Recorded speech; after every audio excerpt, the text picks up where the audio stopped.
प्रति पंढरपूर म्हणून ओळख असलेल्या वाळूज पंढरपूर येथे आषाढी एकादशीनिमित्त भाविकांची मोठी गर्दी होण्याची शक्यता आहे।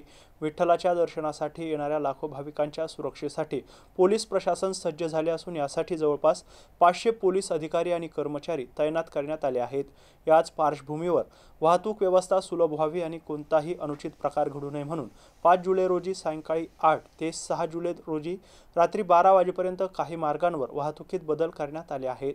हे कोणते बदल आहेत बघूयात। एएस क्लब ते कामगार चौक आणि सोयासी चौक ते एफडीसी चौक हा रस्ता सर्व प्रकारच्या वाहनांसाठी बंद राहील।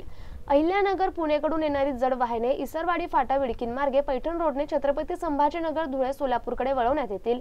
4 चाकी आणि दुचाकी वाहने पाटोदा टी संताजी चौक मार्गे छत्रपती संभाजीनगरकडे वळवण्यात येतील।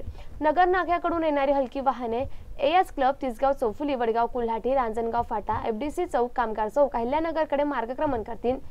साजपूर फाटाकडून येणारी जड वाहतूक एनआरबी चौक रांजणगाव फाटा एफडीसी चौक कामगार चौक मार्गे अहिल्यानगरकडे जाईल। एएस क्लब ब्रिज खाली कोणत्याही प्रकारची वाहने पार्किंगसाठी परवानगी नाही। एमआयडीसी वाळूज हद्दीतील सर्व कंपनी मालक कामगार वर्ग आणि वाहतूक संघटनांनी वाहतूक नियोजनाची नोंद घ्यावी। कोणतीही गैरसोय होऊ नये म्हणून पोलीस सूचनांचं पालन करावं, गर्दीच्या ठिकाणी शिस्त पाळावी आणि पोलिसांना सहकार्य करावं असं आवाहन पोलिसांच्या वतीने करण्यात आलंय। पोलीस विभागाने सुरक्षेच्या दृष्टीने सर्व तयारी पूर्ण केली असून भाविकांनी निर्भयपणे दर्शनासाठी यावं असा विश्वास पोलीस प्रशासनाने व्यक्त केलाय।